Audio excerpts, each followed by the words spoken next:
Venezuela e Estados Unidos. Dois países, dois mundos, mas com uma história de relações profundamente marcadas por tensões políticas, econômicas e ideológicas.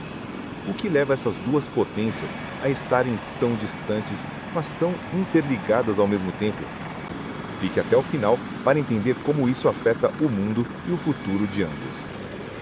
A relação entre os Estados Unidos e a Venezuela tem sido complexa desde o século XX.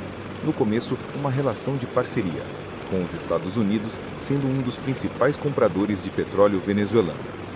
Mas nos últimos 20 anos, a história mudou drasticamente.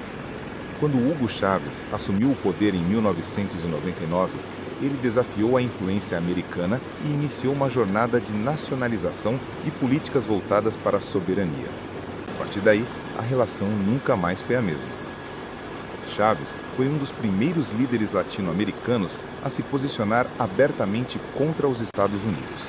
Com seu discurso socialista e nacionalista, ele criticou a intervenção americana na América Latina e se aproximou de outros regimes não alinhados, como o de Cuba. As sanções começaram a surgir, mas o que muitos não perceberam na época é que isso seria apenas o começo de uma crise que se arrastaria por décadas. Uma parte importante dessa história envolve o petróleo. A Venezuela, com suas imensas reservas, sempre foi um ponto de interesse para os Estados Unidos, que dependia de seu fornecimento. Mas o que acontece quando um país decide vender seu petróleo a outros aliados, como a China e a Rússia, ao invés de ceder ao poderio econômico americano? O cenário fica cada vez mais tenso.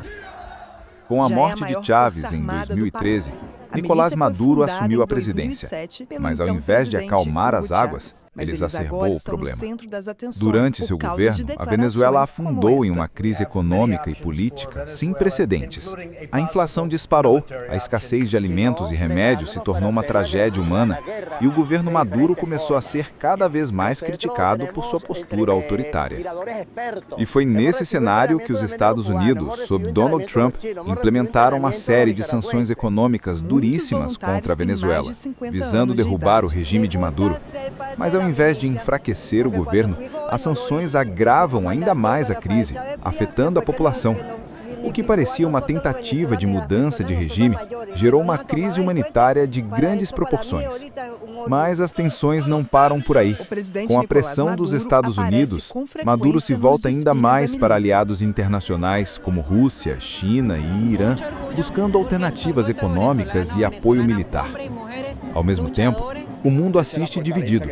Países como Rússia e China defendem a soberania da Venezuela, enquanto a comunidade internacional segue polarizada. A pergunta é, até onde os Estados Unidos irão para garantir a queda de Maduro? Hoje, o cenário é de incerteza. Com Joe Biden no comando, a política dos Estados Unidos em relação à Venezuela não mudou muito, mas houve sinais de uma tentativa de diálogo. Será que o futuro da Venezuela será decidido em uma mesa de negociações ou o país seguirá a sua jornada de autossuficiência com o apoio de novos aliados internacionais? O povo venezuelano, por sua vez, permanece resiliente. Entre a crise, muitos buscam reconstruir suas vidas e lutar por um futuro mais próspero. E quem sabe um dia, a relação entre os Estados Unidos e a Venezuela poderá ser reconstruída sobre novos pilares de cooperação, e não de conflito. A relação entre os Estados Unidos e a Venezuela continuará a ser um dos maiores desafios geopolíticos do nosso tempo. O que podemos esperar para o futuro? Só o tempo dirá. Mas o que é certo é que o impacto dessa história vai ecoar por décadas. Fique atento, pois a política global está em constante evolução.